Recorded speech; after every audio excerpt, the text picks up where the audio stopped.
Welcome everyone to an Annihilation edition of Insider Moves. That's right, we're diving headfirst into all things related to the new Call of Duty Black Ops add-on, available June 28th on Game Marketplace. Online director Dan Bunting and design director David Vonderhaar were kind enough to give us a behind-the-scenes perspective for each of the new multiplayer maps. Now we begin with Drive-In, which took its inspiration from one of Black Ops' most popular maps.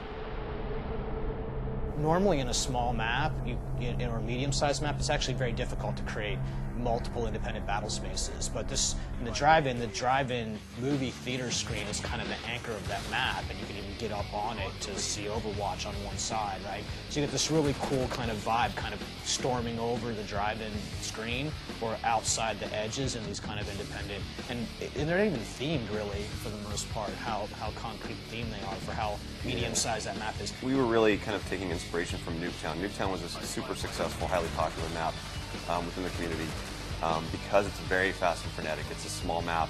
You're always going to be in a battle within a couple of seconds of spawning. So we wanted to get that kind of feel, but not make it so small, because small maps tend to make very challenging spawning scenarios. And now we move on to Silo, which Dan and David described as Annihilation's rule breaker map, where they played with creating a very large but very fast-playing map by experimenting with intersecting sight lines. Now we asked, what are some of the standard rules multiplayer designers keep in mind when designing a map? There's 93 rules. So the rules topic, actually, we're not so super hardcore that there's a checklist and you make the map and you're like, yep, you can ship this map. Nope, sorry, go back and redesign. It's not that. But there's some well-established, pretty well-known conventions about what it means to design the maps, and you got to adhere to these kinds of things. And it's largely a training tool that we're using to kind of keep people on the same page and provide some consistency in the experience, right? We want you to be in a fight really quickly, but we don't want you to take damage or die within 3 seconds of spawning. This stuff's hard to actually do in practice, right? Anybody can be anywhere in the map at any given point in time. The rules really, they're guiding principles for best practices for design lessons that we've learned in the past. We learn the rules so that we can break them in creative ways, and that's really what we've always set out to do. The rules are just there to kind of get people to understand the basic principles of good map design, and once they've mastered that skill from a designer point of view, then they get really clever and creative about how they break those rules, and that's what makes maps have personality and flavor. And next, we turn our attention to Hazard. There's a really good story behind Hazard, and it's a map that started with actually something that the fans asked for, which we gave them, but not exactly what they were thinking we would do it. I mean, from the early days, we knew that we wanted to do one of our favorite maps from World at War, and we love Cliffside. Cliffside in World at War was one of those great maps where it's a community favorite. It's got some very unique engagement types. It's a long-range engagement map, wide open, kind of bowl-shaped in the middle. We completely reimagined it, though, for Black Ops. It's set in Cuba.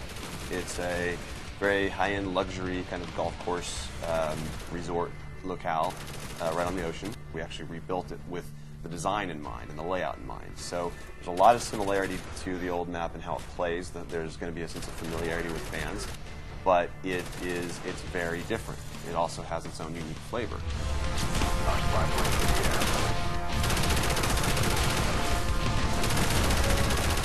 Next, we tried to pry any information we could from Dan and David regarding the ultra-secretive Hangar 18. I can't talk about Hangar 18. It's classified.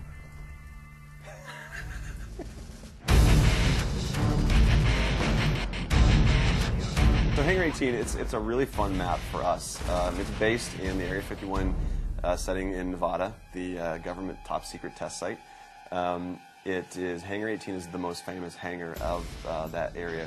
It's set in Groom Lake. That was the beginnings of the SR-71 programs. It started there. The SR-71 plays a big role in the game for the fiction, and we thought it would be really cool to actually fight on that plane and set it in Area 51, because that's, who doesn't love Area 51? It's got a lot of folklore about it. It's got a lot of mystery, a lot of secrecy, and a lot of conspiracy theories, and you know, that's fun, and we played with that on the map. It's Hangar 18. It's Area 51. It's Groom Lake. It's Treyarch. When you put these things together, you're gonna have to go and poke your head around and look around. I think there's one Easter egg in particular that we had a lot of fun with because it's a direct nod to something from the community. It was a viral video that was made when the game was launched, and people have to wait and see what it is. Can't talk about this. What is wrong with you?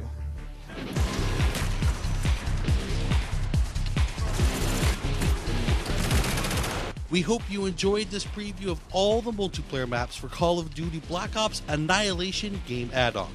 And for everyone that guessed last week's community challenge correctly, never fear, we'll highlight not just one, but a whole lot of you in next week's Insider Moves.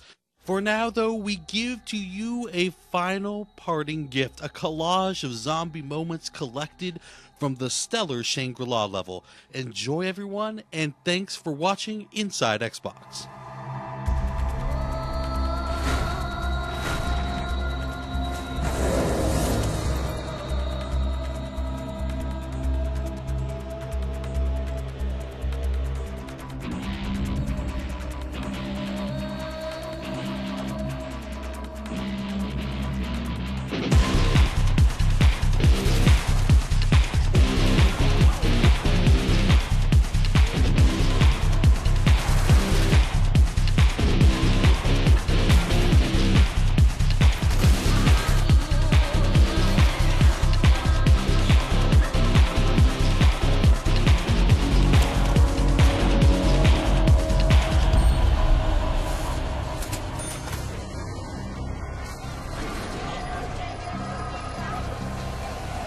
This thing rattles the teeth and tests the patience.